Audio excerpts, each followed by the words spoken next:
So, what's been your experiences of America? Well, let me think. The first time I ever came to the States, I was probably about 30. I wasn't young. Hmm. But a friend, it's a funny little story, actually. A friend of mine knocked on my door, very close personal friend, and his wife had left him that day. And he said, I want to go away to let it, to sort of overcome this mental anguish he was suffering. So he said, let's go and have a party time. So I thought, okay, I could take a bit of leave from work. So I took 2 weeks off work, and we went and looked at potential venues to kick back for a bit. And I think it was December, so we looked at Tunisia and places like that would be warm, and they were all a bit meh. So we ended up going to Texas of all Mm. places. We flew into Dallas because it was literally £120 return flight from London to Dallas Fort Worth Airport. And we had no plans at all. We just picked up a car and went on a 2 week drive around Texas and the various, sort of, I think we went into Louisiana and Arizona a bit, Nevada, places like that. What a 2 weeks. And I repeated that every year for about 5 years. We used to fly into different parts of the States and just go on holidays. So I've visited quite a few of the States over the years. Um, I think I took my honeymoon in Canada, but we the following year we went down into Oregon and Washington State, and I've been a fair bit on the East Coast. Last year, I think I was in Philadelphia. The year before, I was in Rhode Island. I've been there a few times. That's an Mm. interesting place. So I've sort of invested myself in America in a way, and I do love America, but its idiosyncrasies I find quite fascinating. Being a British person, there is much commonality, but we are distinctly very different nations of people as well, I think. Absolutely. You probably better traveled in America than I am, actually. But I remember before moving here, my parents had lived here before, and I was born here, so that's how I could live here. But before I came and moved here and I was talking to them about it, they were basically trying to put me off it because they just said, the people are so completely different, you won't really understand each other culturally. But they had lived in Alabama, so that's probably as different as you can get from the UK. But I personally really like the South. The first place I came to was Nashville, Tennessee, and I felt very at home there. And then I lived in LA for the first couple of years, which was fun. It's not all that it's cracked up to be with, the beaches and convertibles, and there is that, but there's also a lot of stuff that's just very unpleasant. And I remember going down Hollywood Boulevard for the first time and just thinking, "Oh, is this it? Really?" And I ended up living there for 6 months. So yeah, I was in LA for a long time, and then I decided to move from LA. I'd broken up with my girlfriend at the time, and I knew quite a lot of people in New York. So I thought New York is the place. Good place to go as a single man. But when I got there and I had my apartment, what you could get for the money and the quality of life was just abysmal. And I lived in London for 5 years, which is pretty bad in terms of renting. But New York is even worse. And I remember being in my apartment and thinking, if I stay here any longer, I'm going to kill myself. So I decided I wanted to go and check out a few different cities to see where should I go, because I could work from anywhere. I didn't really have particular ties to one city, so I was kind of starting from scratch. And a friend of mine had lived in Chicago before, a friend of mine from LA. And she said, "Look, I know you pretty well. Just go there for a few days, just try it." And I did, and I viewed about 12, 13 apartments in that time. And the apartments that I looked at for less money than I was paying in New York, it was like in New York, they would show you around this apartment, and it's like a Romanian jail cell with like excrement on the walls and complimentary rats gnawing at your toes. And then I came to Chicago, and every single apartment was like the Palace of Versailles for the same price. And I thought I'd have to be pretty dumb. There'd have to be something incredible in New York to keep me there. And I also found, I don't know how many times you've been to New York, but I found that recently it has gone a bit downhill. I don't want to get too much into the local politics, but in terms of the safety and the cleanliness of the city, I thought it was much worse than when I'd visited before. So overall, I just wasn't enjoying it. No. I mean, by far my favorite experiences in America, the US, have always been in smaller towns Mm, where I enjoy meeting, real nuts and bolts American guys, not the sort of cultural intelligentsia in the big cities, but the ordinary folks like myself who are just ordinary people grinding through life and have got a different view of life. I mean, and one of the things, and I'm sure you get this in the States, when you go into a bar and you order a drink and people hear your accent, you mm. get treated like a little bit of a rock star, don't you? I remember going into a bar in Albuquerque in New Mexico, and so I ordered I always used to put it on a little bit. I will admit, I sort of suddenly became Hugh Grant when I was in America. I'd leave my colloquial Welsh accent behind when I was in the States. And, I'd make sure everybody in the room heard me ordering my gin and tonic, particularly the attractive women, of course. And, a night, and I remember that night particularly because it turned into a wedding proposal a short while after. But, that's one of the things I did enjoy about the States. But by and large, my favorite experiences were in smaller towns where you Hmm. got to see the real Americana of life, not the cities. I mean, like I was just saying to you earlier, I was in Philadelphia last June at a friend's wedding, and yeah, I was a police officer for 23 years in the UK in some big cities, and it felt, you get a sixth sense about, the sort of level of safety on the street. It didn't feel entirely comfortable all the time for me. Hmm. I certainly wouldn't have been wearing an expensive watch on the street or anything like that. And that kind of blunts the enjoyment of your life, I think, when you've got to live under those circumstances. But like you say, without getting into the politics of it, there's a lot going on in the world, and America is the largest economy in the world. Sometimes it isn't evident when you're walking around the streets, is it? No, not at all. I think America has its extremes more where in LA you notice this because you can just drive around LA and you can drive Sunset Boulevard, which is about 30 miles long, and you'll see every extreme of wealth and inequality and poverty just on that single road. One thing that I remember before I moved here, my dad said to me was, bear in mind in America, there are some places in a particular city that you just don't go to. There are some areas you just don't go. And coming from the UK, I thought, wow, this can't be that bad because even in London, you can walk around the most infamous parts of the East End or wherever and you're fine, really. Whereas in America, it really is true. There are certain parts. And I love Chicago, and you can walk around the part that I'm in River North or downtown, and it's so clean. You don't see any litter even on the street. Everyone's respectable, well dressed. You never see any trouble. But obviously, I know that if I go 2 miles south, there's going to be a huge area where you just don't go. And there's that segregation in America still. Yeah, yeah, it's very different in many ways to the UK. We're still a bit conservative, I think, aren't we, over here, and a little bit more old-fashioned, perhaps. But Mm. that's the charm of it. It's funny that you mention your accent because one of the first things I noticed when I started watching your videos was this guy's from South Wales because I grew up in Swansea from the ages of 10 to 18. I lived in Swansea, in Mumbles, if you know it. Know it well. Know it well. Yeah, yeah. So I was wondering what part of the world you were from. So I'm from a sort of an old mining town called Aberdare, which is Aberdare, about, okay. yeah, it's about Yeah. 27 miles from Swansea. And in fact, my parents, who now live in the same village as me in Somerset, they used to go to Swansea every Saturday afternoon to go shopping, Shopping, and then yeah. to go down to the beach, and enjoy the beautiful Gower Peninsula. It was spectacular. I loved visiting it myself. Lovely place. Yeah, it is beautiful. It's kind of like California, but with very bad weather. I remember, I think you could normally go on the beach maybe twice a year, and then it would rain and be horrendous the rest of the year. Yeah, but it's still, beautiful. Yeah, absolutely. No sharks. There's no sharks, that's true, and less traffic. So your channel is called The Chap's Guide. What to you is a chap? I'm sure you get this question a lot. I do, because I don't know whether I chose it as a abbreviated version of gentleman, really. I mean, Hmm. gentleman it's kind of got a delineating tone to it. A lot of people assume that to be a gentleman, you have to be a certain class or that you have to be born into it, which I think might have been the case, maybe in the last century to a degree.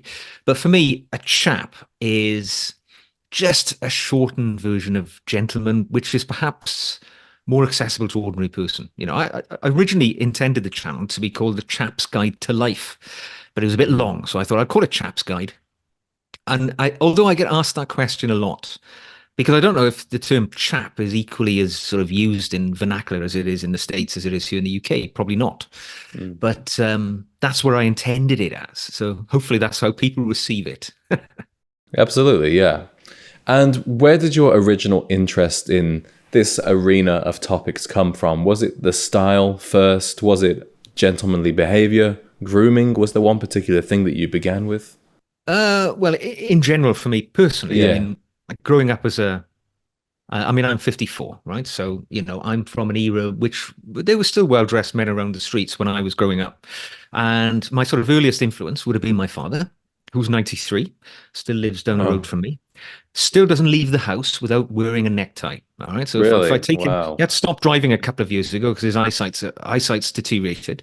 But if I take him and my mother shopping, even if it's to Tesco's, he's wearing a necktie because that is a standard, shaves every day. That's a standard that was set by people of that era. My father was a soldier. He was in the British Army, conscripted into the army in 1949. So you're talking about very much a generation where appearance was part of, your character. So I saw that with my father when I was young. I saw my father wearing a tie going out. We would never go out without dad looking right. Mhm. And I was dressed accordingly as a young kid. And then when I grew a bit older, as a younger man, I joined the Air Cadet organization.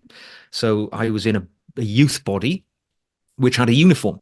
So I started to appreciate the value of dressing to make an impression on other people. I went to a school which wore a uniform, tie, blazer, all that sort of thing. So again, I was always surrounded by what people would call today formality of attire, but to us, it was just normal. Then at 17, I enlisted in the military, proper, joined the RAF.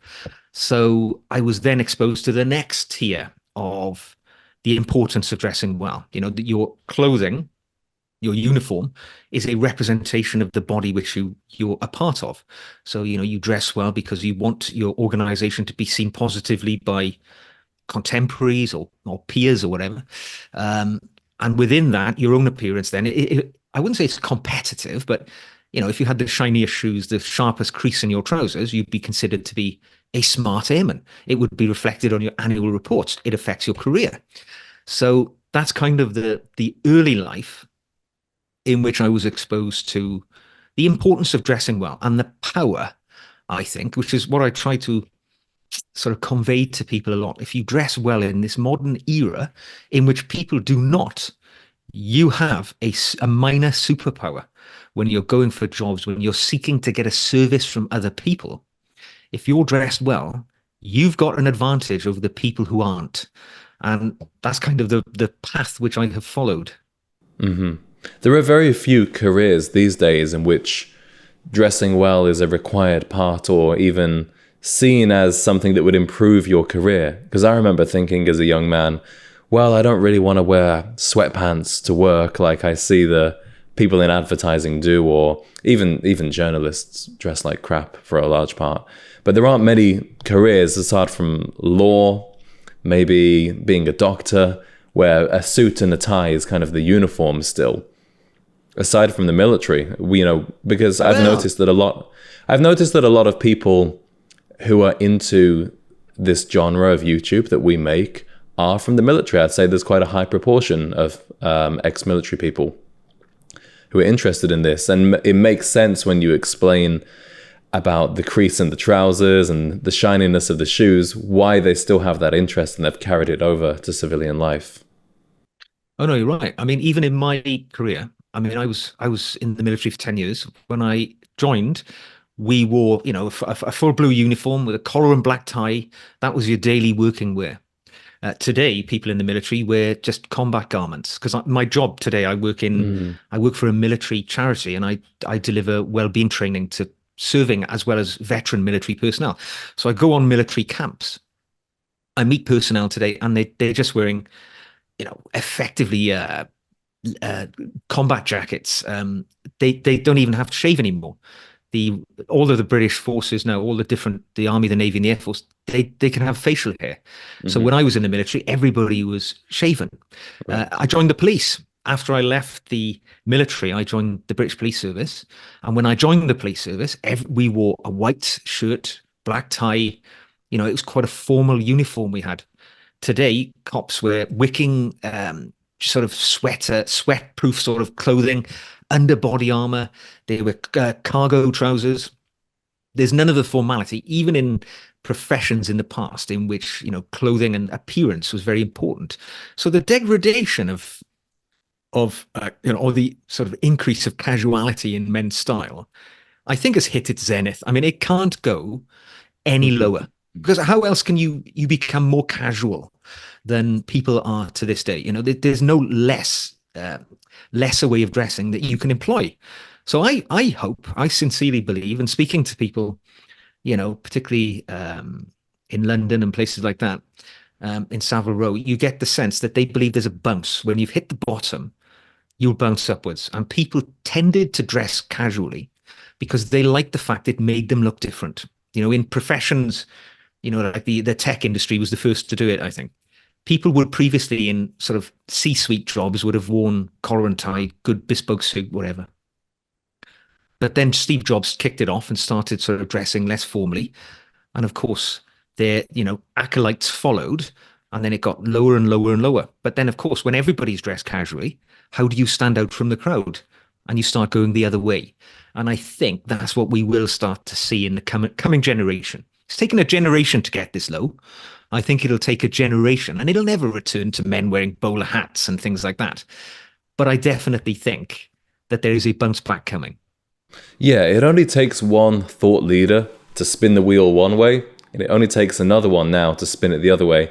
I haven't seen who that is in the mainstream, but I will say that the interest that my generation has taken in this topic and the interest that I've seen in my channel was much greater than I was expecting it to be. And even out and about in Chicago, I don't know what it's like in the UK. I've not been in the UK for a couple of years. But I've been at bars before, and I'll be wearing a tie because that's just my personal style. And I kind of think I'm standing out a little bit. But then I look around and I'll go, there's 2 or 3 other guys here wearing a tie around my age, and it's Saturday night. They haven't come from work. They're obviously just doing this because they like it and it stands out. So I do think it's possible that we're going to see an upswing of this. I do. I mean, I think it's remained sort of constant at the higher end. I think really high quality folks, high value individuals have still dressed very well. I mean, I was in Savile Row talking to William Skinner, actually, the chairman of Gent Skinner, last year at an event, actually, which is repeating itself in the coming week. So I'll be seeing him again this week. And I remember saying to him in his shop, how does the future look for bespoke men's tailoring in an era when nobody seems to dress well? Mm-hmm. And he said to me, "You'd be surprised. We are busier now than we have ever been in the history of our business, because those who can afford the best quality, they come and they spend money on it. It is at the lower end where people were emulating their better dressed sort of contemporaries. That's where it's dropped away. But I sense it's coming back. I mean, I can see it happening." That makes sense, because I've noticed that for a long time, as a kid growing up, my dad would always wear business suits because he had to. Later in his career, he decided, I don't need to bother with this anymore, and just wore a t-shirt to work.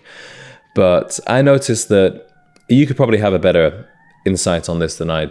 But people who wore suits because they had to seldom wore high quality suits. For example, my dad probably never paid more than £300 for a suit. And I'm probably spending 4 times that as a 26-year-old wearing a suit for fun. So I think the people that like suits now, as you said, they're going for the bespoke, they're prepared to pay good money for these. Whereas I can't imagine that, for example, Debenhams or in the US, Macy's are selling too many $400, $500 suits these days. No, I think you're right. I mean, yeah. And the sad thing of it is of course that the people we're talking about, they're the people that a suit would do the best for in their appearance, because a suit, the modern man, I mean, let's be honest, the modern man is heavier than he's ever been before, because the sedentary lifestyles, the very calorifically heavy diets that most people have today, people are heavier. They're Yeah. larger in their physiques. And a suit is going to be your best friend when it comes to making the best of your appearance. If you look that generation ago, where there simply was the access to high calorie foods and, the lifestyles that we lead today. You look at a mass photograph of 50 men in the 1950s and 60s, there probably wasn't one guy there who was obese. If you Hmm. look at that same photograph today, probably 60% of the men in that image from a first world nation like the UK or the USA, the guys will be heavy set. And a suit will do so much more for you than a shapeless garment like a sweatshirt, a t-shirt, sweatpants. It'll give you form, it'll give you a silhouette, it'll make you feel much more self-confident. All of the positivity which comes from wearing good quality clothing is what people desperately want today, because we Hmm. hear about well-being being so, detracted in people. They just really don't feel good about themselves, and they're dressing accordingly. Whereas if they dressed in a much more intentionally well dressed manner, they would certainly benefit from it, I think. And there would be a well-being lift. The mind follows the appearance quite often, and it's a tragic shame. I totally agree. I think being well dressed is the most underrated form of self improvement. In terms of bringing up your mood, it's just as impactful as exercising, journaling, meditating. Well, I don't do the latter two, so I can hardly comment, but yeah, I totally agree with you there. Yeah, and it starts first thing in the morning for me. I mean, I shave every day. Hmm. And that ritual, I mean, I get up at 6:15 every day, regardless whether I'm working or not. And I go for my shave. And that sort of ritual of standing there, lathering the brush, shaving, applying shaving balm afterwards, it sets me up for the day. It enhances my mood. Whether or not I've had a bad night's sleep after I've had a shave, I'm ready for anything.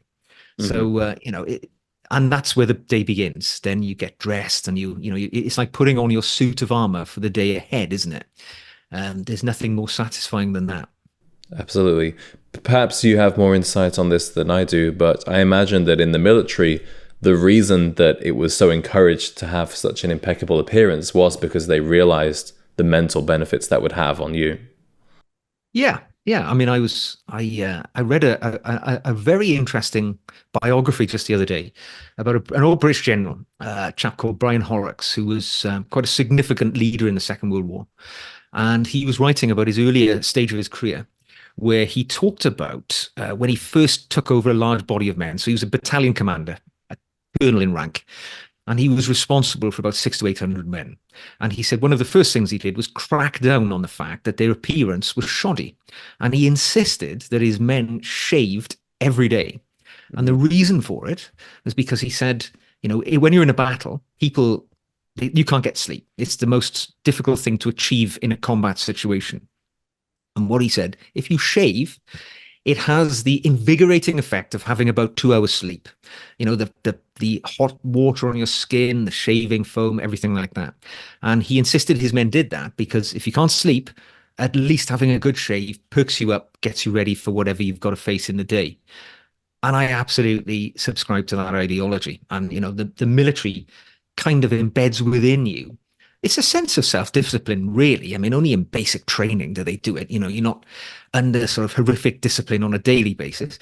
But when you're in the training phases, it is the building blocks, the foundation for the sort of person that you will become. I was a child, legally a child when I joined the armed forces, Mm. and it made a man of me pretty quickly. I got to say, it was the best thing that I ever did in my life was to join the British military. I would love to hear about some other habits and ways that these experiences shape the man that you are today. Well, I mean, it's just self-reliance, I think, is a really big thing. Hmm. So, I've always been somebody who's quite comfortable in my own company. I don't feel the need to be a part of a group or a gang. I'm quite happy to take my own path in life. And that was very much sort of part of the military way, because in the Royal Air Force, a bit different to the British Army, but in the RAF, you moved around as an individual. In the British Army, you tended to move around as a body of people if you were in, a particular battalion or whatever. So the RAF, I would often, you know, stay one place for a couple of years. Maybe in the UK, then I would remember being posted. I went to Germany. I was there for 3 years. Came back to the UK. Went to Belgium. Was there for a couple of years. So you get very accustomed to being flexible and versatile, moving around, interacting with people who are not necessarily from your culture, don't speak your language. So from quite an early age, I left when I was about your age. Hmm. When I was your age, I had 10 years of military service, traveling around the world, working amongst a group of people who were striving towards a common purpose. And obviously having the noble, uh, overarching reason for your everyday as being you're contributing to the safety of your nation. So it's something which sets you up for life, I think, and it definitely put me on a path. And on an individual, the little basis, it's things like learning how to polish your shoes, learning how to iron your clothing, to look after your own laundry, to do your own cooking, cleaning, and that is something which I doubt many 20, well, I was 17 when I joined, but when I left, I was 27. I don't think there are many men of 27 who can look after themselves to that level in this modern world. So there is quite a bit you get from that sort of life. You're absolutely right. It surprises me how often I will go to a friend's house or stay in an Airbnb and I'll say, "Oh, can I borrow your iron?" And they say, "I don't have one." I say, "Well, what do you do with your clothes?" But I wanted to go think about as well when you first joined and you were talking about all these skills that you learned. Were these things that you were already familiar with and were quite easy for you to pick up? And were they easy for the other guys who were joining as well? Or was it kind of a strange experience for you all? Oh God, no. I mean, I was lucky because I'd been in a youth cadet organization. Hmm. I'd worn the same uniform basically, so I understood how it operated. But there were guys, I remember vividly, we were in large dormitories, 24 in a dormitory or whatever. As you imagine these sort of military training environments to be, all your bed, your locker at the side. And I remember I was in a bed space next to a chap who was from the Highlands of Scotland, and he Hmm. had been a farmer. And he was a little bit older. I mean, he was probably about 23, but when you're 17, that seems quite old. And he had a terribly thick accent. I could barely understand him, but he couldn't do a tie. He did not know how to tie his tie. Now, Hmm. I've been tying a tie since I was 11 because the school I went to, we had a school tie. Same, So, yeah. wore a school tie. And my father taught me how to tie a half Windsor knot. That was the tie knot which I used for most of my life until I, learned other ones. But this chap, he could not tie a tie, and I had to tie his tie for him every morning. Tried to teach him, but he just couldn't get it on board. He didn't last. Actually, he left. He couldn't take the transition into that sort of life. But yeah, it's a big challenge for some people. Um, it must be so much harder now because young folks today, their lives are so gilded compared to even what my childhood was like. I can't imagine how they make that transition. I totally agree. One thing that I've noticed in the US as well is there are certain traditional things that the school system in the UK will teach you that you don't in the US. So, for example, tying a tie, like you, I had to wear a tie every day from 11 to 16. I actually hated it at the time. As an adult, I refound and improved my relationship with the tie, but I hated it at the time. And same as writing with a fountain pen. Had to write with a fountain pen. You weren't allowed to use a ballpoint pen from probably year 8, so that's about 13, I think, is when it was time to switch to a fountain pen. So that's another thing that I've learned. And when I made videos about it, I realized that a lot of my audience has not actually been exposed to this yet. No, I mean, as I reach over to the corner of my desk, I don't write with anything other than a fountain pen these days, Hmm. more or less. And it's funny, there's a huge niche of people who feel the same. There's obviously quite a large community of us who enjoy that sort of, I would say, the finer things in life. But the larger breadth of the population, it's just over their head, isn't it? And well, who writes these days? Yeah. I mean, I was at a book festival yesterday, and I went to a 3-hour horror writing workshop in the morning, Hmm. and we were, doing the sort of creative writing exercises. And I was using a fountain pen. I actually used one of these sort of Kaveco, sort of pocket pens, which are very popular and very handy because you can do your fountain pen work on the trot. But other folks, they automatically get their laptops out. And I think, well, for me, very much part of the creative process is using a pen because it's the link between brain and hand. It's so different to typing onto a keyboard that I write all of my notes that I use for my videos longhand in a notebook Hmm. because it taps into some more creativity that I do not get when I type onto a screen, and it saddens me. I mean, I've got a 14-year-old son. His handwriting is appalling, as I keep telling him. But, they just don't write. They do not write anymore. And it's sad, really. Yeah, personally, I save the handwriting for something special because I write all my scripts on my computer. And part of the reason I do that as well is I just get exhausted writing for a long period of time. But then when I want to send a letter or do something with some kind of sentiment behind it, then I feel like the pen is appropriate for that, and the fountain pen particularly, because it slows you down a little, but it makes you think and be a bit more deliberate about what you're writing, and it generally improves your handwriting. Because I definitely had experiences in the past where I remember like sending girlfriends love letters and they're like, I can't read what you've written here. Well, I mean, the thing is, when you write something by hand, it's inherently personal, isn't it? Because it's in a unique script that only you can replicate. Your handwriting is like a fingerprint, I believe. It is, yeah. And it means something. Even if it's terrible handwriting, it means something. It means that somebody took the time and effort to do that. And I very rarely ever receive anything handwritten these days. I do have one or two viewers who I interact with, and they do send me letters. Right. And it is an amazing joy to read something which has been written by another human being. It is, and it makes you much more likely to keep it as well. When I have something handwritten, I think, I can't really throw this away. And it's a shame because with my family being in the UK, often I'll send them for a birthday or Mother's Day or something, I'll send them flowers. And normally it comes with the option you can type some kind of message to them, but it just feels so cold and impersonal. Yeah, I agree. So when you came out of the military, how did you find it readjusting to civilian life? And what was it about the police force that seemed like an attractive career to you? Well, really, I came out of the military. I came out because the military was decreasing. So I was in during the period of the end of the Cold War, basically. Seems like a long time ago now when the Cold War seems to be coming back. But I left in 1997, which seems like a very long time ago. And the RAF, my employer, was going, it was halving in size. So I was in Belgium at the time, working in NATO in Brussels. And I thought, well, this isn't going to sort of, all the camps I was at were closing down. And I thought, crikey, what can I do now? I'm 27, been in the military. What transferable attributes do I have? So, like many folks in my position do, I joined the police simply because it was an easy transference. It seemed rather similar in that I was joining a body of people striving towards a common purpose with a noble sort of cause behind it. Instead of national security, it would be community safety.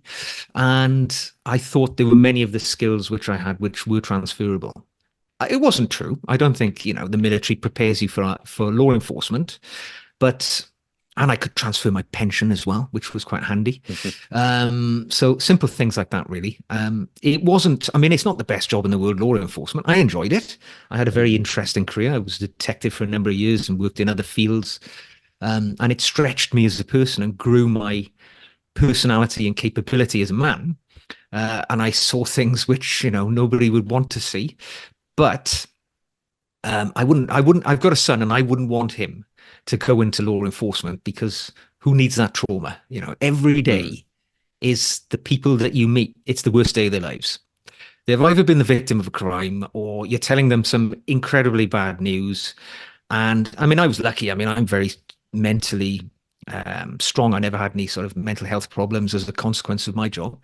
But I know many folks did, and I wouldn't wish that on somebody else. And I don't think they pay you enough for that. So whilst I had a good time in the police, and I was able to retire quite early on my pension, it's not quite what it used to be, I don't think. So I wouldn't be recommending it to anybody unless they really had a burning desire to get into law enforcement. Mm-hmm. How would you feel about your son going into the military if that's what he wanted to do? He's thinking about it, actually. He's of an age where he's talking about his GCSEs, and he's doing okay in school, but he is quite vocationally minded. So he loves being outdoors. He's a mountain biking nut, and he's very physical, very fit. He's bigger and stronger than me already at 14. And he'd make an excellent soldier, actually. But I'm not going to push him in that direction. But my father was in the military. My family go right back. My great great grandfather was in the Boer War in South Africa. Wow. In the First World War, he was in the trenches in Passchendaele and other places like that. So my family's history, I had a couple of uncles in the Second World War. One was killed in Normandy. So, my wife's family, the same. She lost a great uncle in a bomber over Malta. Her grandfather fought in, I think it was Italy and France. So very much, not, I wouldn't say it's a family thing, because we tend to serve periods, not great long careers, and we get the best we can out of it and move on to other things. But if my son turned around and said he wanted to join the army, I wouldn't bat an eyelid. I think it's an incredibly noble path to take. I mean, any job, I think, where you have to swear an oath when you start working there is a job of importance, because it's not just something you're doing for the money. You are doing it for a higher purpose. And, the military, law enforcement in the UK, obviously you swear an oath to the crown. It's more than just a job. It's something else. Absolutely. And I don't come from a military family, but I've had a lot of interactions with ex-military and current military personnel through this channel. And for a young man, if you're wide-eyed and excited and full of energy, it seems like a great way to see the world and experience things that you wouldn't otherwise get to see. Yeah, and it gives you a commonality as well with other people who've done the same thing. I know you've met Antonio Centeno. Yes. I had a conversation with him probably about 3 years ago. And, the first thing that we picked up on was he'd been in the military, and we had something. I mean, we're about, I don't know, I'm probably about 8 years older than Antonio-ish, but, and we're a continent apart, but you have that connection.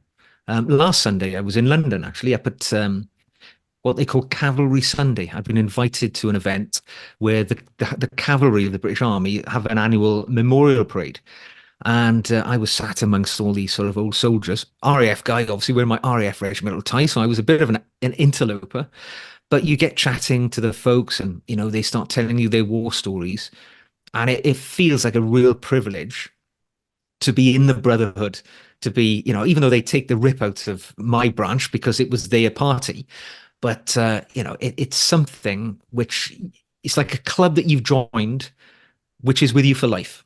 And, as I say, it's the best decision I ever took. Yeah. And I think many men are missing that kind of brotherhood these days. So with your channel, the Chap's Guide, at what point in your life, because I know you started the channel around 3 years ago, but what was it that spoke to you at the time about the idea of starting a YouTube channel and broadcasting your passion? It was pure accident. At the time, I was very heavily involved in a charity. I was chair of trustees of a charity at the time, and we were seeking to broaden our ability to communicate with people the message. It was a charity which was involved around reducing loneliness and isolation with older people. And one of the ways we looked at was perhaps sharing our message via different platforms like YouTube, because obviously YouTube's free. And because none of us knew how to do it, right? Because I'm not even to this day a very heavy consumer of YouTube. I'm just somebody who passed through it occasionally. If I want to learn how to plug in my printer to the computer, I'd look up a sort of how-to thing. And I was one of the younger folks on the committee, and I said, well, I'll give it a go. So I set up a channel, and I thought I learned the lessons through doing it myself that I can then take across to do the charities thing. So I set up a channel, and I thought, what can I talk about? I've got an interest in men's lifestyle, I would describe it, more than style. And so I set up the Chap's Guide. I imagined it would be just me using that as a platform to learn how YouTube works. And then when I've acquired the skills, transfer that over then, or, set up a channel for the charity, which we did. The charity channel ran for a year, the intended purpose of the project, and it was concluded. We closed it down. But the Chap's Guide thing really drew me in. And, well, I think it'll be 5 years in October this year that I've been doing it. So yeah, it's one of the best things I ever decided to do, actually, because it's exposed me to so many interesting characters, people, that I've met, interacted with, been able to help. I mean, even this coming week, we're recording this on Sunday. On Tuesday, I'm going up to London for a couple of days because there's an annual event in Savile Row. And through the channel, we set up a thing called the Nirvana Club. Hmm. Called the Nirvana Club because I always say we're heading to Chap Nirvana on my channel. And, we're all the guys who are around, we're all having a meet up in a pub in London, just off Savile Row. We do that a couple of times a year. So it's a great way of sort of building not just a virtual community, but a physical community. I mean, I've met many of the guys now who are, sort of supporters of my channel in person quite a few times. We had a meet and greet in London on 29th of February, Leap Day. And I think there were about 30, 35, 40 guys from all over the world, the furthest of which had flown in from Alaska to come to the meet and greet that we held in a Kensington Rowing Club. So that has been a real wonderful opportunity to make genuine friends through just me sitting in an empty field expressing my opinions on men's style and other related matters. So isn't it remarkable? I mean, your own experience must be similar. I mean, you've flourished. It's similar, yes. Really, you've flourished really quickly. And, you're probably starting to reap these sort of the beauty, the rewards of what this is all about. Thank you. Yeah, you're right. I've only been doing this about 7 months, and it's been probably actually about the last 6 to 8 weeks that it's really turned into a real life thing as well as an online thing, because I did my first event, a meetup at a bar here in Chicago about 3 weeks ago. And it was one of those where I was sat there with my whiskey in hand on the sofas before anybody else had turned up. And I was just thinking, I'm sure you've had this when you do your first event, you think, is anyone going to come? And then one person comes, and then 2 people come, and then 3 people come. And then it starts being a thing where every time you see a guy walk into the bar wearing a suit and tie, you just go, yeah, it's one of us. And yeah, we had about 15 people to the first one. And it was great because you would never believe that all of these guys had just met each other for the first time. You would think they were friends for years and years and years. But unless I'd done something like that, they probably would have never met each other. No. So No, it's I'm amazing. looking forward. Yeah, so I'm really looking forward to the next one. We're doing one June 11th at the same place. And since I started posting about it, we've had people say, please come here, come here, come here, come here. So I want to do one in Miami in a couple of months, but I'm going to be in London in September as well. So I'm hoping to do an event in London as well. Yeah. We can hook it up. We'll have a doubler. That would be great. That would be great. I get the sense that you make the trip to London a lot. Yeah. I'm only 2 hours away on the train.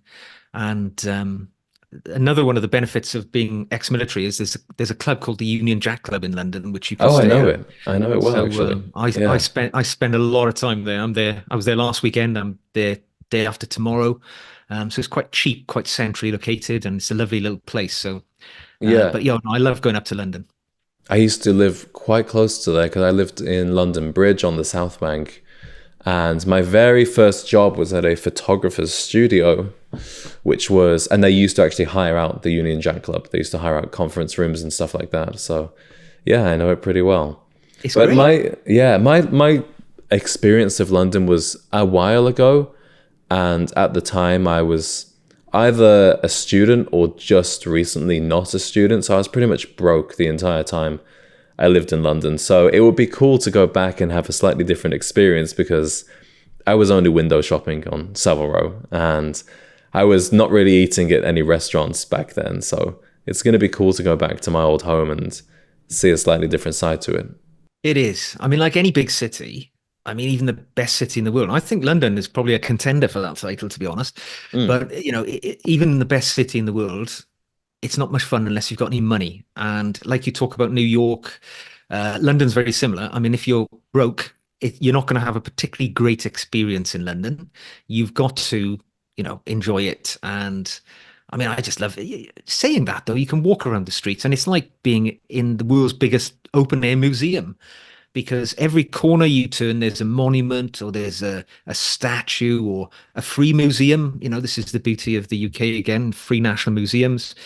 You know, it's just one of my favorite places to visit. I used to walk around so much when I lived there. The last place I lived in Kentish Town, and I would walk all the way from Kentish Town through Regent's Park down into the West End, and it's about an hour and a half walk, but it was just fascinating. It was so enjoyable to walk around. I have to say that's one thing that a lot of American cities don't have is enjoyable places to go on long walks. In Chicago, it's pretty good. You could probably walk around for a couple of hours here and see some interesting stuff. But when I lived in LA, I don't think I ever walked anywhere more than about 10 minutes. No, it's probably quite hot there as well, isn't it? It can get too warm. Yeah, it can get too warm. No, I mean, I think London is one of the few places still that you can walk around and see men who are impeccably dressed. I mean, I often, with a sort of cultured eye as you get, as you see things now, you know, you'll see a chap and you'll know that the shoes he's wearing, you know, they are top end bespoke shoes. The suit, you can tell the cut of a man's suit when he's invested good money in it. You still see the odd fellow wearing a bowler hat. I mean, it's the only place in the world I've seen that lately. Mm-hmm. But, you know, there is a lot of money in London. I think that is what drives it, I think, because, you know, places like Savile Row, Jermyn Street, they can only exist because there's so much money in that city that people can afford to spend £5,000 on a bespoke suit, £6,000 on a pair of, you know, George Cleverley shoes or whatever. A lot of dough, but it's represented because when you see these fellows in the street, you think, ooh, that is a sharp suit, sir. You know, and you can really tell. Do you think there are any other cities or towns in the UK that could lay claim to being stylish or well-dressed? Well, I was in Brighton the other day, and that's pretty sharp, I got to say. But I mean, because London is so big, you know, it's what, 10 million people probably now. It's almost the same size as New York, isn't it? But larger because it's obviously doesn't have the constraints of being built on islands. It is such a huge, I mean, it's the epicenter of the whole country. It's the engine house of the nation, isn't it? That's where all the money, all the sort of center of government, royalty, of course, that drives a lot of the interest in sartorial matters. You know, I can't think of any city which springs to mind which is equally as dapper, but then because all roads lead to London, so you don't really need it. That's true. It's almost a bit of a shame in the UK that London really sucks the talent and interest from everywhere else in the country down there. But when you put it in the context of the US, England is basically the size of a state. So it makes more sense. But in the UK, obviously, we have Birmingham and Manchester, but they just don't really come close in terms of cultural interest or types of people that you'll meet there. No, I think of those cities as very much as I would think of, say, I don't know, Philadelphia or Houston or somewhere like that. You know, they're engine room cities. They're not culturally superb, but they are where the business of commerce takes place. I mean, Philadelphia, as I said, I don't wish to run the place down, but it you know, it's obviously the cradle of America where the Constitution was written and all that sort of thing. But it's a really working class city. It's grinding work. It isn't necessarily particularly cultural, even though it is very cultural for the States, obviously, because its history is there. But it's not evident in the way that you see people conducting their daily activities. Whereas London, of course, it's a Roman city, goes back a very long way. So it's had a long time to build that sort of cultural foundation, which perhaps is less so in the States, of course, being a fairly young country. It is indeed. I'll actually be going to Scotland for the first time in September as well. I'm going to go up to Edinburgh. And then my dad and I are doing a tour of the Isle of Islay to drink a lot of whiskey. Edinburgh's so nice. I'll be interested. Yeah, I'll be interested because I know there are some menswear stores up there. And, you know, obviously the tweed is a big deal up in Scotland. So I'm intrigued to see what they have up there. Yeah, I think Edinburgh, if I remember rightly, is the second wealthiest city in the UK per head of the population. So, you know, sort of income-wise. Oh, so really? Okay. That is represented in this, you know, it's quite cultural, quite smart, and obviously capital of Scotland. So you get all of that cultural association as well. So before we wrap this up, I was watching a video of yours last night that I wanted to dive a little deeper into. It was about how to find a life partner. Oh, yeah. And I really enjoyed this video because you shared your personal experience with this, and turns out you found your wife through a very early version of online dating. I would love to know what it was like at that time, because obviously for my generation, dating apps is the number one way that people find a girlfriend or find a date. So could you tell me a little bit about your experiences with the very primitive versions of online dating back then? Primitive. That's an interesting way of putting it. Yeah, I mean, I'll set the scene if you like. So I was Yeah, about yeah. 33. I was living in, let's have a think, where was I? I was in Wales actually at the time. So I started my policing career in Wales before moving back into England later on.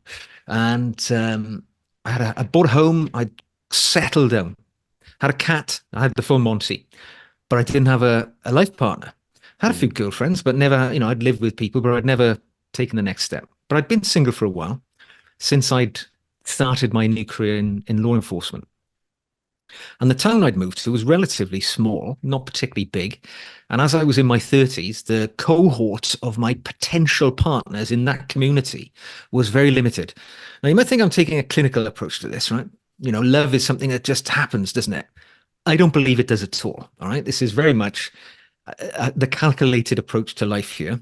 But I thought to myself, I am not going to meet somebody that I want to meet in this town looking at the age demographic, the location where I am. I've got to take this in hand, because life, good things happen to people that make it happen, right? And I thought, right, okay, I've heard of this online dating lark. Didn't even have a computer at that time. It was probably, I can't remember when it was, the early 2000s-ish. But I thought, right, okay, I need to buy a computer anyway. So I bought myself, a Dell computer where the screen was like, as 2 feet thick before they had flat screens. And I joined this site called Udate. All right. Okay. So it was like 10 quid to join, very inexpensive. And it was quite open. You could interact with anybody. It was quite, by modern standards, I would suggest it was probably quite innocent in comparison. I mean, in my job in policing, obviously, I encountered many situations which started over such websites. But back in the day I'm talking, it was still fairly innocent. And so I thought I'd give it a go.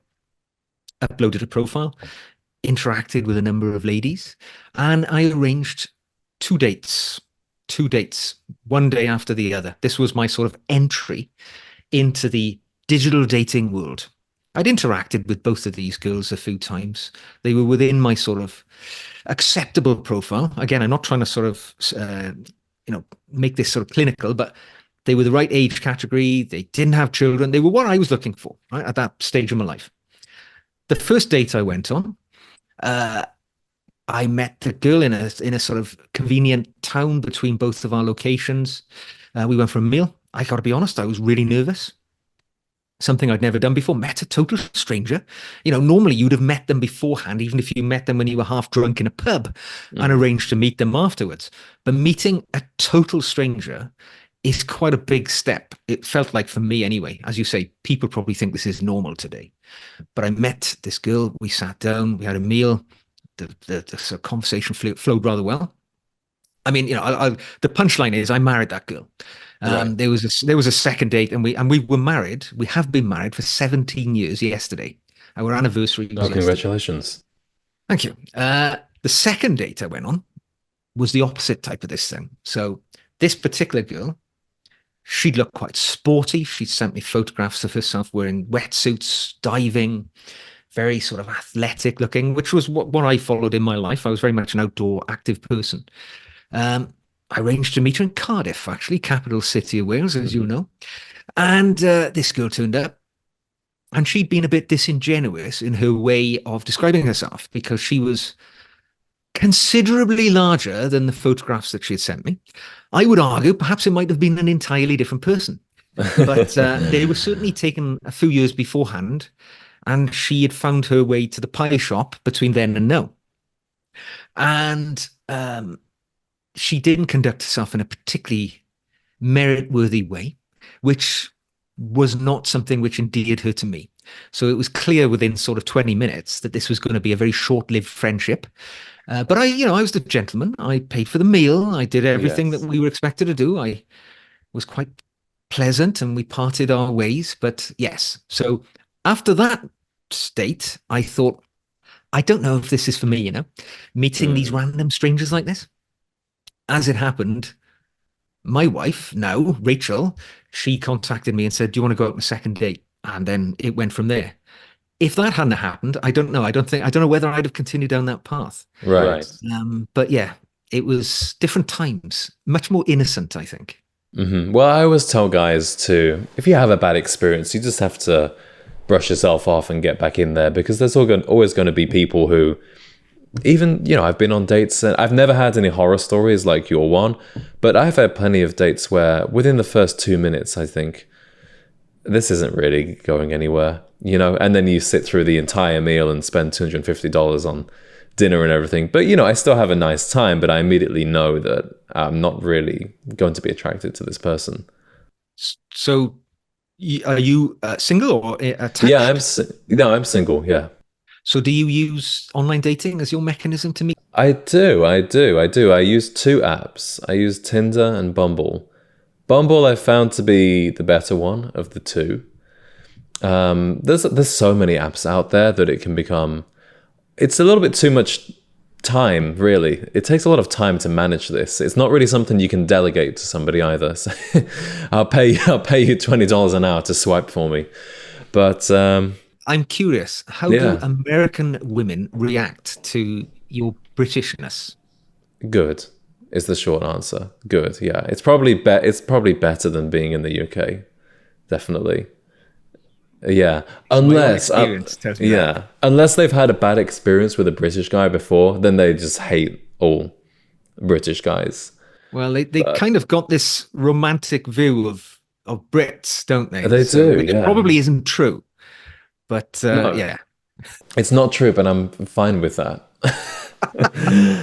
So yeah, it's been good. And I've always lived in big cities, so there is a large dating pool, because it's true, like you said, if you live in a very small town and you're looking for somebody in a certain age category, even by my age, 26, if I were looking for a 26-year-old girl in a small town in America, 50-60% of them are going to be married already. Some of them will be divorced already. Whereas in a big city, most women are still single. Most women have never been married, have no children. So we're in the same position, really. And Chicago is big enough that there's a lot of people out there. But I also meet people in person as well. I'm not afraid, if I see somebody attractive in the coffee shop or whatever, to go up and say hello. And sometimes it goes somewhere, sometimes it doesn't. But I think you need to use all tools at your disposal. Oh, definitely. And a suit helps as well. It does, It not just instills the confidence within the wearer, but I think it gives confidence to the people you're talking to, that they're talking to somebody, not necessarily somebody of substance. I mean, it's not about, the size of your wallet, but it is about the character. If you're well put together in your attire, it says something about you as a person. And I know I wouldn't react well to a female who was, say, poorly dressed. I mean, it's not. It sounds vacuous to say that you drink in that what somebody is dressed as, and you make an assumption about their personality. But it's all you can see at the beginning, isn't it? Mm-hmm. You can only see the way that they're dressed until you get beyond that to learn the personality. Yeah. But it's the opening gambit, and if you can't be bothered to dress well, it's not going to happen. It is. And for me personally, I feel okay saying this because I hold myself to this high standard of I'm attracted to women who dress well. For me, that's a big thing. And in terms of a partner, a girlfriend, that would be something that's very important for me. I don't want to walk around looking like this with somebody wearing leggings and sneakers. That would just seem very strange. So yeah, style is important to me, not just because of the physical, but also it does say something about you. And I've noticed that also dressing up, because it's so rare, it's almost like a magnet. I remember reading there's a book called How to Talk to Anyone. And in that, the author talks about a what's it, which is just wearing something on your person that's a little bit intriguing and is a conversation starter. well, dressing like this is in of itself a conversation starter, especially if it's, like a Saturday night and it's obvious you haven't come from work. Not that anybody dresses like this for work anyway these days, but there's obviously some reason that you've deliberately dressed like that. It is a magnet to you, and people will come up to you and ask you, why are you dressed like that? Or, oh, I like your suit, so and so. I think in America as well, people are a bit more extroverted, so people are more likely to speak with strangers. In the UK, people tend to keep to their bubbles a little bit more. So I think it's easier to meet people organically in the US. I think you're right. I think the females in America as well are much more self-confident, I think, perhaps, than in the UK, who would wait for a man to approach them and engage them in conversation. Whereas in the States, I that's one of the things I liked about visiting America, is that when I was a younger man, perhaps less brimming with confidence than I am as I've grown older, it would be the nice icebreaker if somebody speaks to you rather Yeah. than you having to, get a bit of spine and go and speak to them. It's very much takes the effort out of it when the lady opens the conversation. It does, yeah. And normally, as you said, if you order a drink and they hear your accent, that's all it needs for the conversation to start. So yeah, I very much probably imagine, I'm not really looking for my wife or even a long-term girlfriend right now, but I imagine that when I do, they'll probably be American. Yeah, why not? Yeah, and then I have to decide, do I want my children to grow up in America or the UK or somewhere else? I don't know yet. I've got a lot of research to do. It's a difficult conversation to have that. I I choose to live in the UK. I've lived in a number of other countries, and I have yet to find somewhere which feels so safe with the benefits that come with living in a very stable, highly cultured first world nation with, free universal healthcare, streets you can walk which are entirely safe anywhere in the country generally. There's a lot to be said for the UK, but then I like America. But again, there is a lot of contrast in America, isn't there? I know poor Americans, their quality of life isn't great. But if you can afford to live somewhere like Colorado, Denver, somewhere up there where it's absolutely glorious, or Oregon, one of my other favorite states in America, there's so many beautiful natural sort of places to live in the States that out sort of, they're much bigger hitters than the UK. I could imagine living in some of those places. Yeah. But yeah, it's a good position to be in, though. You've got a good choice to make at some point. That's true. That's true. Yes. And I'm trying to experience as much of America as I can right now. I probably will stay in Chicago for a while just because, as you've done this yourself, when you move around from place to place every couple of years, eventually you get a little bit sick of it. And you think, oh, I would actually quite like to just stay somewhere and not pack up everything into a box every 2 years. I'd actually like to maybe buy this furniture knowing that I'll keep it for slightly longer than 18 months. So yeah, I would like to stay here for a little while. What was it about Somerset that ended up being home to you? My wife, my wife was from here. I'd lived here as well. I'd lived here for 2 years in this actual town because I'd been based here in the RAF. My first posting was here. So when I met my wife and she was from here, I had that sort of connection anyway. And when we got married, she'd always lived in this small sort of village, which was very rural. When you see me in my videos, that's land that we own. So it's all very sort of private, pleasant. It's really idyllic, really, from where I grew up in a small coal mining town in Wales.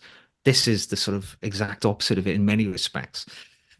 So yeah, I'm very settled here. But like you say, when you move around, I spent 10 years traveling around, and there's nothing like home. There's nothing like coming home. Even if you've been to the nicest place in the world, on your way back, the feeling of coming home is, something that can't be beat.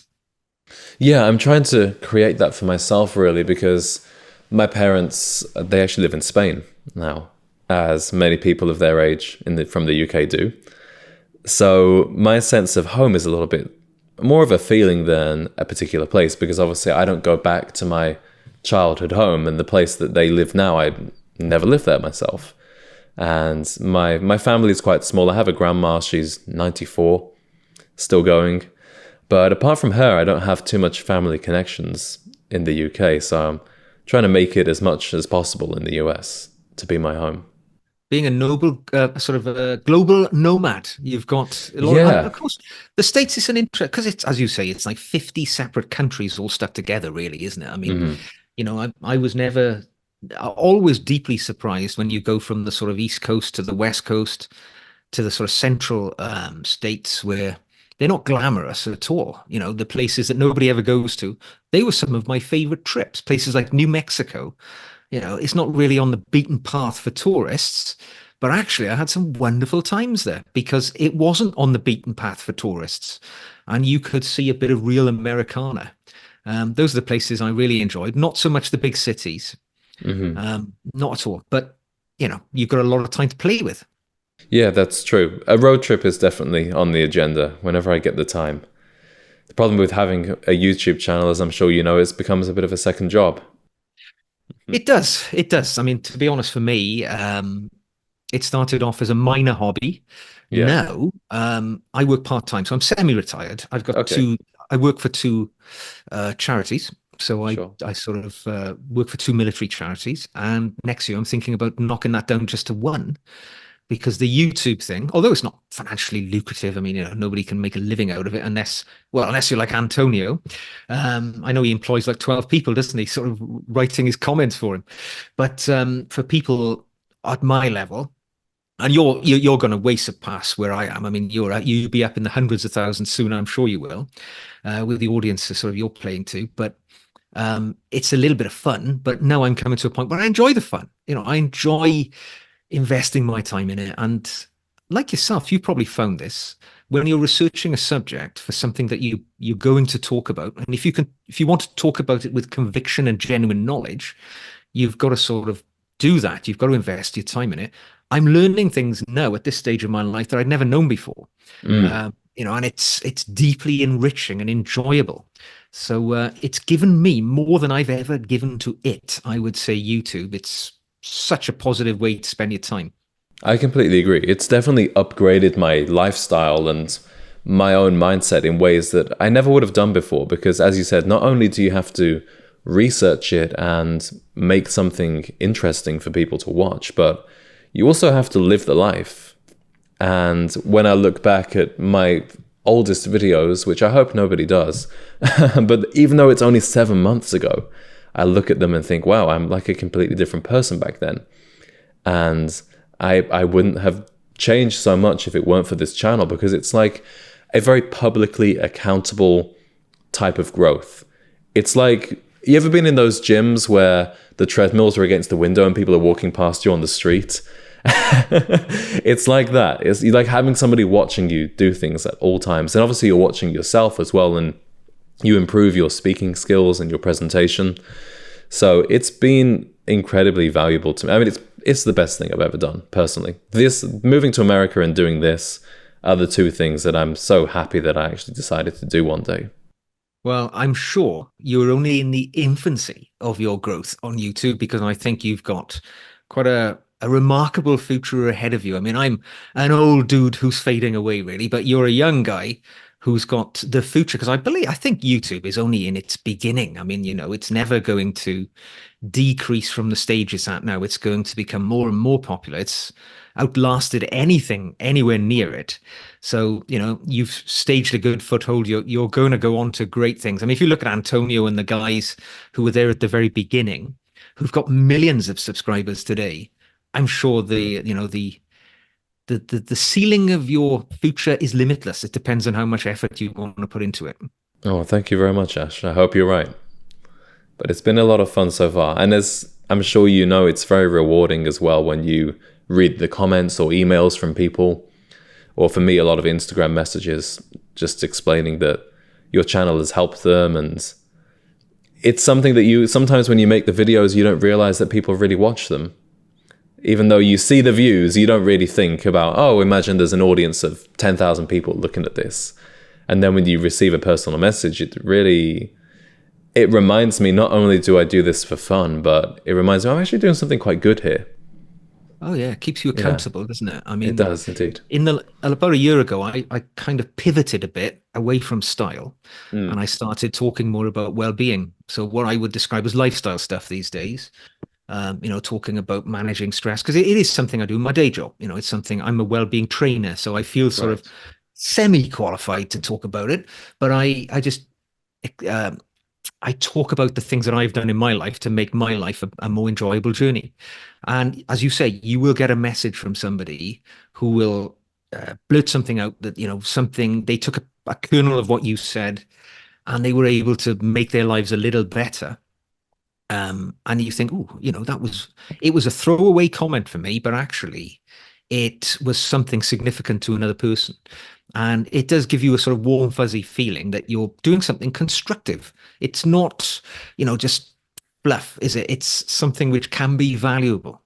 Absolutely. And I think probably more people of my generation have this perception of a YouTuber or as an influencer, kind of like a modern version of a celebrity. But for me, and I'm sure for you, it was never really about vanity metrics of followers or to gain status. It was just about, for me, I wanted to create things that I didn't really see out there. And I watched guys like yourself, Antonio, Gentleman's Gazette, but I wanted to see somebody my age talking about these things as well. And like yourself, my earlier videos were very much about style, but these days, not so much, because firstly, there's only so much you can really say about style. You get to diminishing returns once you get past a certain point. And I think there is more to say about the lifestyle of being a gentleman or a chap and what that means. Yeah, definitely. I mean, it's a never-ending bounty of subjects to talk about. It is, Whereas yes. style, there's only so many ways you can talk about polishing a pair of shoes or tying a tie knot, although some channels will repeat it over and over and over again. But yeah, I mean, it's the stuff between the lines, really, which is valuable for gentlemen on their journey to Chap Nirvana. Because we're all on the journey. It doesn't matter who you are, how much wealth you've got, what your educational background is. It's how you get from point A to point B, and by sharing, it's the best way to do it. And Mhm. it's a privilege to be able to play a small part in other people's lives. I think that I never thought would be afforded to me. I mean, YouTube gives you a platform to share with others. And like you say, I mean, it came to me late. I think I was 49 when I started doing YouTube, but I Mhm. can see it being part of my life for the foreseeable future now. As I'm an old dude charting my decline into later life, I see it there now. Well, it's a great platform potentially, but at the start you can be doing it for a while and think, is anybody ever going to watch this? I mean, I don't think I had really I don't think I had 1,000 subscribers about 3 months in. And there was probably the first 4 to 6 weeks, I had 3 subscribers. There was me on my other account, my girlfriend at the time, and a woman called Barbara. And Barbara was like a third person in our relationship or in my life. I'd do something ungentlemanly or, drop something and go, oh, what would Barbara think of this? And then eventually it became more than just Barbara. But I hope that it's clear from my videos, and I imagine you take this perspective as well, of I'm on a journey that I'm sharing with you. I'm not trying to present myself as this finished product, because I think I held off from doing it for a long time because I thought, well, I'm not really this person yet that I want to be, and I should do this when I am. And then you realize that actually you never are. And you just have to share that journey. No, in my early videos, I dressed up specifically for Hmm. the videos. I would, put my nicest clothes on. These days, I've increasingly allowed myself to be seen in my videos dressed as I do normally, because I do not wear a suit and a blazer every day. I live in rural Somerset. Yeah. I would be ostracized as a weirdo if I did. On my trips to London, I always dress up, but I don't date today. So I'm increasingly showing the real me in my videos now, dressing sort of a little more casually. Sometimes it goes against the grain, but I want to be reflective of the audience. And if the Hmm. audience thinks that I'm swanning around wearing a dinner jacket on a regular basis, I don't want people to think that that is normal, because that isn't normal. There are unless you're a member of the royal family, your daily life does not involve wearing a suit. So, normally, all the time.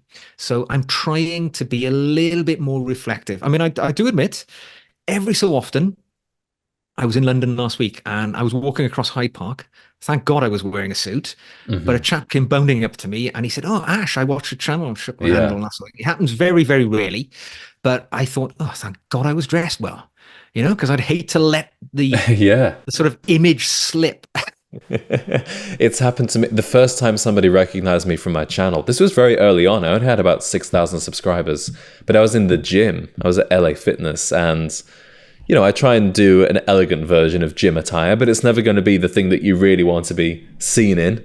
So the gym was the first one, and then luckily ever since I've always been well dressed. But I think I hope that people aren't listening to this when I say this, but if I ever go out looking a little less polished than I hope, I always think, please let this not be the time that somebody recognizes me from my videos. Because also living in downtown Chicago, I'm passing a very high volume of people. So it's much more likely that somebody would see me than it would be if I lived anywhere else. Even though I have relatively a small audience, you think, what are the odds of somebody knowing my channel?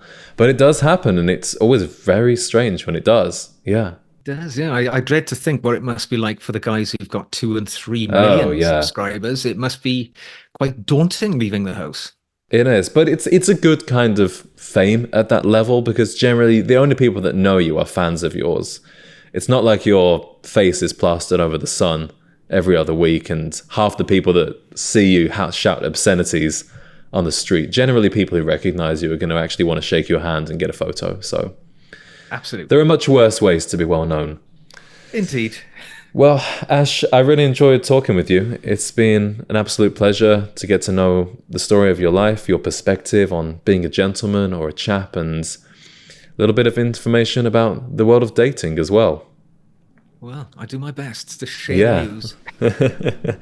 So thank you very much for joining me. Is there anything else you wanted to say, or where people can find you on YouTube?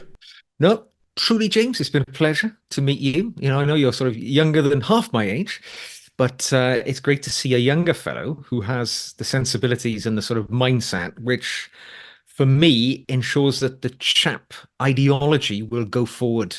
And it's particularly pleasant because you're British, obviously. So keeping it with the same flag. Well, almost Welsh, really.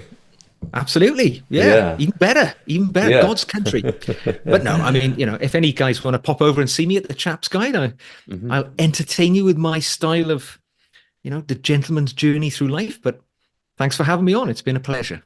Thank you, Ash. It's been a pleasure. Take care.